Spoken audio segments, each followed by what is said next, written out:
I have to say that one of the Dr. Stone's anime's greatest qualities is its musical score.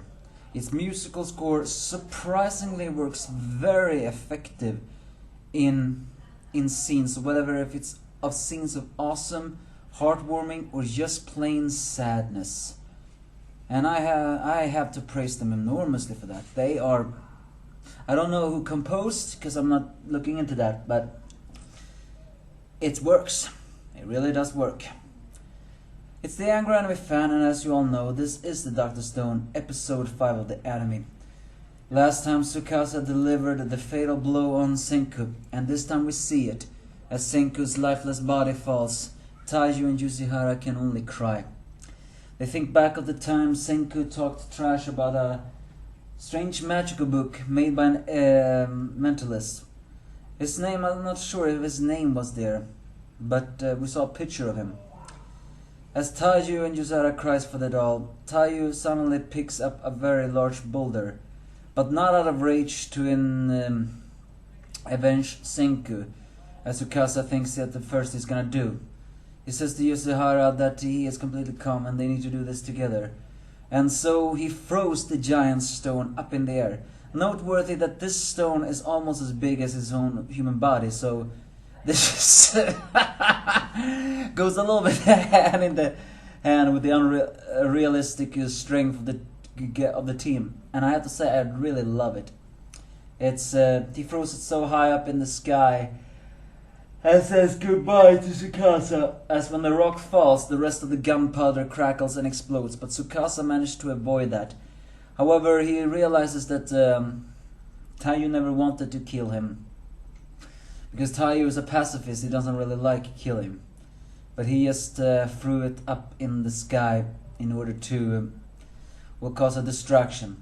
As he and Yuzihara runs away with the body of Senku, they stopped to wonder what can they do to Senku. And then Yuzihara suddenly realizes that a lot of the times when Senku were talking was always cracking his neck, almost like he invited Tsukasa to hit him in his neck. And Taiju suddenly realizes that all the time he has been knowing him since, well, he has always known him, but all the time since the deep petrification, Senku has constantly been cracking his neck. And then it turns out that a piece of his petrification is still in his neck. And Taiju and Yuzara figures that if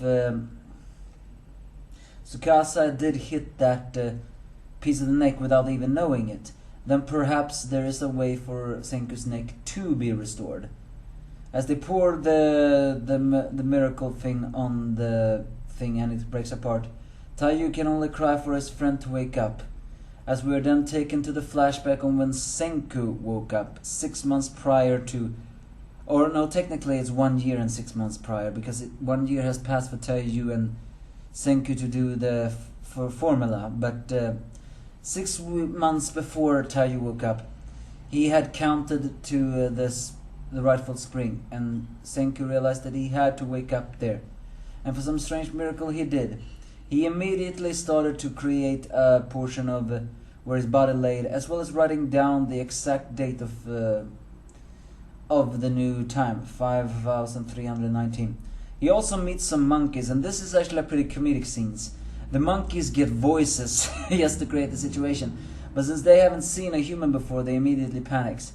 And so Senku begins his science journey, but of course fails. He cannot ignite the fire because he's not strong, and the monkeys, although they can talk to him, they all mock him.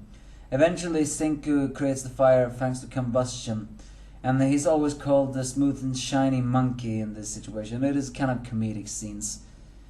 And then he eventually gets a deer, its meat, and then uses the deer clothes to, for the first time, gets himself some clothes, as he now calls himself the first of his kind, the human.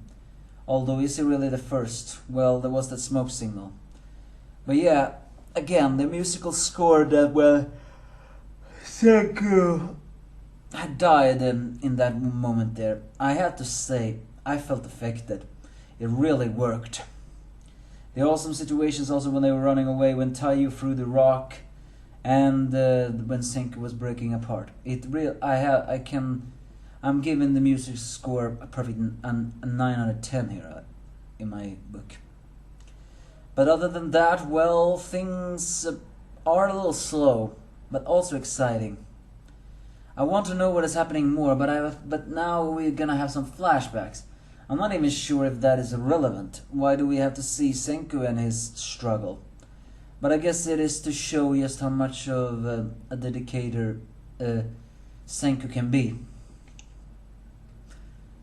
But will he be saved? Well, maybe next episode will reveal. So give me your thoughts if you have any.